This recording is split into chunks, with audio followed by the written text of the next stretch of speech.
జై శ్రీమన్నారాయణ. పరిపప్రచ్ఛ. గంగా వృత్తాంతం వింటే ఇంత లాభమా? తన యజ్ఞవాటికను ముంచెత్తిన గంగను జహ్ను మహర్షి పానం చేసిన తర్వాత గంధర్వులు, దేవతలు మొదలైన వారు ప్రార్థనకి సంతసించి గంగని తన కుడి చెవిలోంచి విడిచిపెట్టాడు.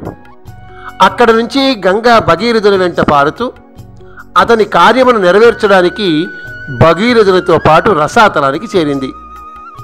ఎక్కడైతే సగరపుత్రులు 60,000 మంది భస్మరాశులుగా పడి ఉన్న ఆ ప్రదేశమంతా తన జలరాశులతో ముంచెత్తింది. దాంతో సగర కుమారులు పాపము తొలగిన వారి స్వర్గాన్ని పొందారు. అప్పుడు బ్రహ్మదేవుడు ప్రత్యక్షమై భగీరథులతో, ఓ రాజా, సగరపుత్రులందరూ నీ వల్ల తరించబడ్డారు, స్వర్గాన్ని పొందారు. ఈ సాగరములో జలము లోకంలో ఎంత కాలం ఉంటుందో అంతవరకు సగరపుత్రుడు స్వర్గంలో ఉంటారు.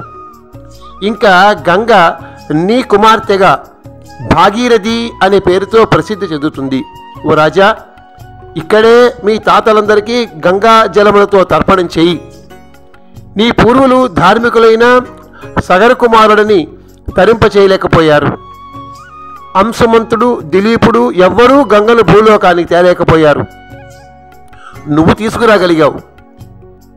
ఈ పనితో గొప్ప ధర్మానికి, కీర్తికి స్థానం అయ్యావు. నువ్వు ఈ గంగలో స్నానము చేసి పవిత్రుడవై పుణ్యఫలము పొందగలవు అంటూ కీర్తిస్తూ బ్రహ్మ తన స్థానానికి తిరిగి వెళ్ళిపోయాడు.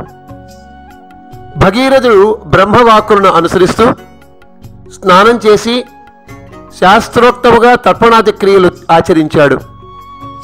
తర్వాత తన పట్టణానికి తిరిగి వెళ్ళిపోయి కోరిక లేనివాడై రాజ్యాన్ని పరిపాలిస్తున్నాడు. అతని పాలనలో లోకమంతా కోరికలు తీరి శోకము లేకుండా ఉంది అంటూ విశ్వామిత్రుడు రాముడికి గంగా వృత్తాంతాన్ని పూర్తిగా వివరిస్తూ, రామా, ఈ కథను ఎవరు వింటారో, ఎవరు ఇతరులకు వినిపిస్తారో వారి పాపములన్నీ పోయి వారి కోరికలు నెరవేరుతాయి. వారికి ధనము, కీర్తి లభిస్తుంది. ఆయుష్ వృద్ధి చెందుతుంది. సంతానము లేని వారికి సంతానము కలుగుతుంది. చివరకు స్వర్గము లభిస్తుంది. రామా, ఈ కథను వినడం వల్ల పితృదేవతలు కూడా తృప్తి చెందుతారు అంటూ గంగా వృత్తాంత ఫలాన్ని తెలియచేశాడు విశ్వామిత్రుడు. జై శ్రీమన్నారాయణ.